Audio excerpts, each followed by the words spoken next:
మాట చెప్ప నీవు ఊరుకుంటే ఒప్పుకోవు ఇంకెలాగే సత్యభామా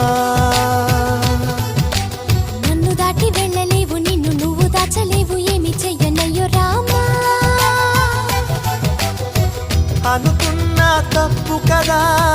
మో మాట ముప్పు కదా మనసైతే ఉంది కదా మన మాటే వినదు కదా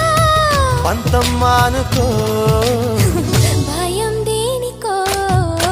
ఉన్న మాట చెప్ప నీవు ఊరుకుంటే ఒప్పుకోవు ఇంకెలాగే సత్యభామా నన్ను దాటి వెళ్ళలేవు